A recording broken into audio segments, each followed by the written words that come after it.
Bolt fam. Something shocking just happened at Chargers training camp, and it's already sending ripples through the entire locker room. But before we dive into this breaking news, if you're a true Chargers fan, do me a quick favor. Hit that subscribe button, give this video a thumbs up, and don't forget to ring the bell icon so you never miss any Chargers updates. Alright, let's get to it. The Los Angeles Chargers have officially opened training camp, and what was supposed to be a fresh start took a wild turn immediately. Wide receiver Mike Williams just announced his retirement, and no one saw it coming. Not the fans, not even the media, just boom, gone. This wasn't just another roster move. This is Justin Herbert's veteran deep threat. The man known for those clutch sideline grabs has stepped away from the game right before a crucial season. It raises so many questions. Why now? Is there more to the story?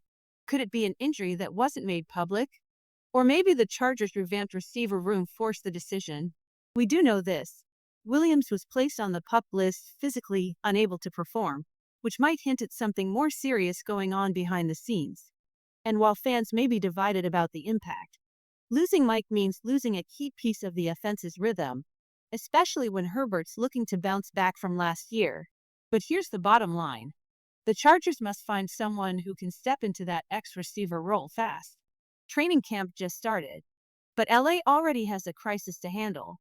Now listen, before we start pointing fingers or jumping to conclusions about what the Chargers should do next, let's take a moment to honor the man who gave us some of the wildest catches in franchise history. Mike Williams. #81. A walking highlight reel. Whether it was leaping over two defenders or snatching a game winner in traffic, Mike made Sundays electric. He wasn't just another receiver. He was a moment maker. From the late Phillip Rivers era to the early Herbert days, his presence stretched defenses, gave us hope, and brought fireworks when it mattered most. So before we look ahead, let's say it clearly. Thank you, Mike Williams, for the clutch grabs, for the fight, for the memories we won't forget. But now, the Chargers front office faces a reality check. How do you replace a 6'4" vertical threat who knew exactly how to sync with Herbert? Fans have already started buzzing with ideas. Some are even calling for a reunion with Keenan Allen. Yes, the longtime Bolt who recently moved on. But let's be real for a second. Keenan's still elite, no doubt. His footwork, surgical. His route running, Hall of Fame worthy. But is he the outside threat this offense just lost? Not quite. He's more suited to the slot these days, like how Larry Fitzgerald extended his career by shifting inside in Arizona. That move gave Fitz a few more elite seasons. But it wasn't about burning defenders down the boundary. That's the crossroads the Chargers are at right now. They don't just need a name. They need a fit, a physical X-receiver who can stretch the field, win one-on-ones, and create chaos outside the numbers. Because if that piece isn't found soon, Herbert's deep game might lose its teeth before the season even begins. All right, let's talk solutions. With Mike Williams gone, the question is echoing across Chargers Nation. Who steps up on the outside? Because let's be clear, the slot? That's not our problem. The bolts are stacked in that area. You've got Ladd McConkey, a crisp route runner who thrives in space. He can line up outside, but he prefers to live in the spotlight, not be boxed into the slot-only label. Then there's Kendra Lambert-Smith, a shifty weapon underneath. And don't forget about Arondi Gadsden too, who adds size and mismatch potential from the tight end position. Depth is not the concern here, but that outside boundary role, that's the void Mike Williams leaves behind. Now, names are flying around, and one of the hottest is Amari Cooper. Yes, Cooper isn't in his prime anymore, but his footwork, separation, and veteran IQ, still elite. He's a technician who knows how to win on the outside, and his chemistry with quarterbacks has always been instant. If the Chargers want a plug-and-play WR with no learning curve, he's the guy. And while some fans are dreaming even bigger, Terry McLaurin's name has surfaced. And yeah, it's hard not to imagine him catching lasers from Justin Herbert. McLaurin's got the speed, the toughness, and the resume. But here's the catch. He's 29. He's expensive. And Washington might not be ready to deal yet. Could the Chargers pull off a blockbuster? Sure. But what would it cost? A second rounder? A player plus pick combo? You don't want to mortgage your future for a short-term fix. Unless you're convinced this is the year. Still, just the idea of McLaurin in powder blue is enough to make fans daydream. Imagine Herbert with a vertical threat, who can take the top off the defense and command respect every single snap. That kind of addition could completely reshape the offense. But here's the twist. Before we look outside the building, we might already have someone ready to rise up from within. Let's stop looking outside for a second, because the Chargers may already have their Mike Williams successor in-house. Enter Trey Harris. The rookie just reported to camp. And yes, fans are already buzzing. He's not just another prospect. This kid brings size, physicality, and confidence on the boundary. What made Mike Williams so dangerous? Contested catches, trust with the QB, and Trey Harris checks both those boxes. He's got a natural feel for positioning his body in tight coverage. His contested catch rate in college was no joke. And when Justin Herbert sees him high-point a ball or bully a DB downfield, you're going to feel those Mike Williams flashbacks. Of course, Harris won't match Mike's dominance overnight. Nobody's expecting a 70 by 30 jump ball monster from day one, but the foundation is there. The upside is very real. So if Harris begins to cement himself as the new X receiver, that brings us to a critical question. Who becomes WR3? That's where things get interesting. You've got Quentin Johnston, who has the athleticism but struggled last season when asked to play Mike's role. Let's be honest, forcing him into contested catch scenarios on the outside didn't work. That's not his game. What is his game? Speed. Open field burst. Let him operate as the Z receiver, where his matchups are cleaner and the pressure's a little lighter. He's still a work in progress, but he's not a lost cause. Then there's Ladd McConkey, who can shift from the slot to the outside depending on the matchup. That versatility? Invaluable. But here's the wild card. Jalen Reagor. Yeah, you read that right. He's already making noise in camp. There's been a standout catch circulating from Herbert to Reagor, and it wasn't just lucky. It was timed, athletic, and decisive. If Reagor keeps stacking plays like that, the battle for WR3 could heat up fast. And that's exactly what the Chargers need. Internal competition, pushing every guy to perform like a starter. It might not be a flashy free agent signing that solves the WR puzzle. The solution might already be walking the practice field in Costa Mesa. We're starting to see it. That spark, that fearless, take the top off the fence Justin Herbert flashed in his early years. It's coming back to life. And the new wave of weapons is making it happen. Let's start with Jalen Reagor, the speedster turning heads at camp. No, he's not a household name in LA yet. But when Herbert uncorked that deep ball and Reagor climbed the ladder for a highlight grab, it sent a message. Reagor's top-end speed can stretch defenses, and if he can stay consistent with his hands, he might just earn real reps on the outside. He's been overlooked, but not anymore. Still, the name climbing fastest up the ladder? Kendra Lambert-Smith. The Chargers' fifth-round pick is quickly becoming the steal of the draft, and fans are starting to feel it. From what we've seen in early reps and 7-on-7s, Lambert-Smith is flashing traits you don't teach: fluid routes, natural separation, and rare deep speed. At 6'1", with 4.37 wheels, he's not just fast. He's long, strong, and explosive. The type of weapon Herbert can unleash 60 yards downfield. And it's not just camp height. He already caught a touchdown on day one. More importantly, Herbert's looking for him. That alone says a lot, because in this offense, you don't earn Justin Herbert's trust unless you're making yourself available, finding windows, winning matchups, creating rhythm.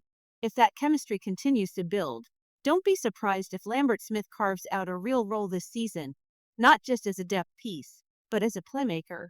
With Mike Williams gone, this offense is evolving, and the next generation of Chargers wideouts may be ready to explode sooner than anyone thought. Let's keep it real. Kendra Lambert-Smith has officially upgraded from rookie sleeper to must-watch weapon. His route running? Sharper than expected. His movement? Smooth and explosive. And when Justin Herbert zeroed in on number 84 during drills, and he pulled in a clean sideline grab, it felt familiar. That Mike Williams kind of familiar. No, Lambert-Smith isn't your prototypical X receiver. yet. But after just one day of training camp, it's clear he needs to see the field more than we thought. But here's a twist nobody saw coming. The answer to some of Mike Williams' lost production might not come from a wide receiver at all. Enter the tight ends. Let's start with Tyler Conklin, a name flying under the radar. He's not just a big body, he's a contested catch machine.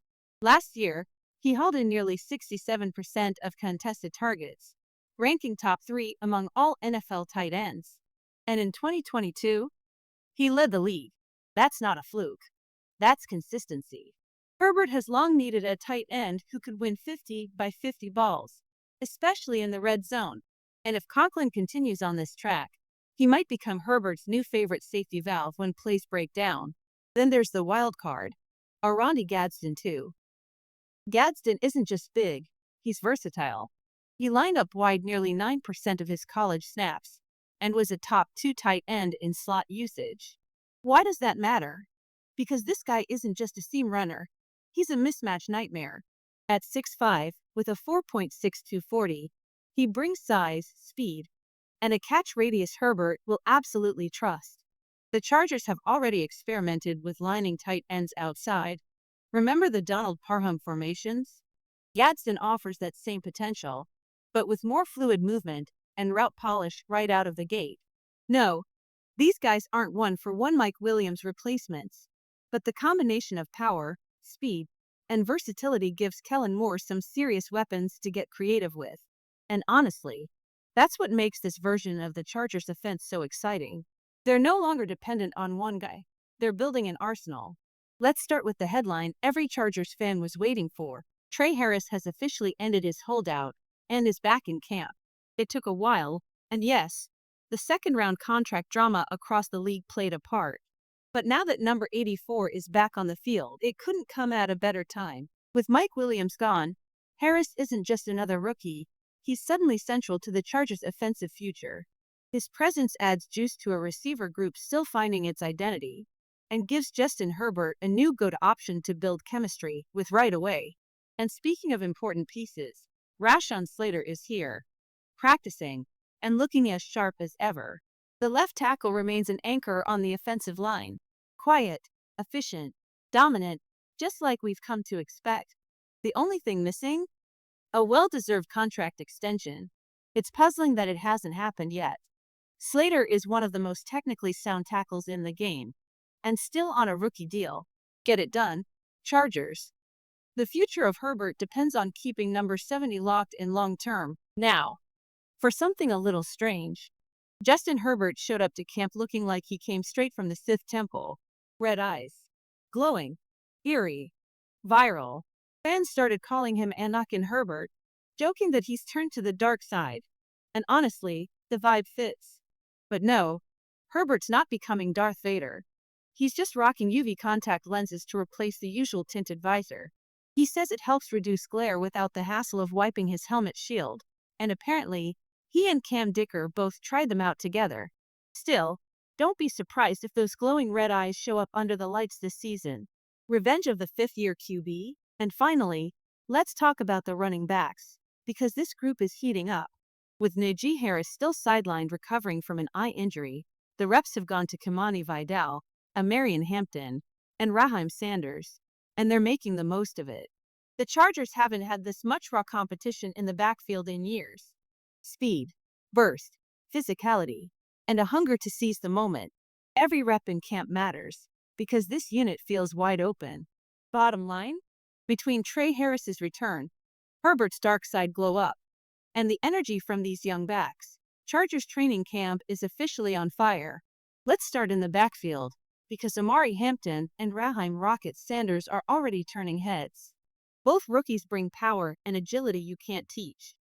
They're big, fast, and surprisingly fluid, and while it's still early, you can already see the difference compared to past backs. If these two keep flashing, the Chargers' ground game could look very different than it has in recent years. Now, let's move to the offensive line, where the competition is starting to heat up. So far, the team's rolled out Bradley Bozeman at center and Zion Johnson at guard. But don't lock that in just yet. Coach Harbaugh still wants a firm answer soon. Zion's intelligence and quick processing have drawn praise, and he's definitely in the mix to slide back into the middle if needed. But for now, it looks like Bozeman will snap the ball, and Zion will anchor next to him. The big hope that Mekhi Becton can solidify things on the outside and let Trey Pipkins settle into a swing tackle role, where he could be a serious insurance policy if injuries strike. Let's jump to linebacker, where Dion Henley has clearly emerged as the guy in coverage. He's flying around the field and looking more confident than ever. But there's still a real battle brewing between Denzel Perryman and Junior Colson for that other starting spot. Perryman brings the physical presence and experience, but don't sleep on Colson. He's climbing fast, and the next few weeks could be big for number 25. Now here's where it gets fun. The defensive backfield is quietly becoming one of the deepest units on the roster. First-team reps have featured Derwin James sliding into the nickel spot, with Alohi Gilman and Tony Jefferson behind him. Outside, Cam Hart and TJ Steele have locked down the corners, and honestly, they look sharp. But the second group might be even more intriguing. Dante Jackson and Benjamin St. just are patrolling the edges, while Jaquan McMillian is seeing action at nickel. There's quality depth everywhere, and this is the most balanced secondary the Chargers have fielded in years. So yes, while Mike Williams' departure leaves a massive hole, there's a lot to feel good about.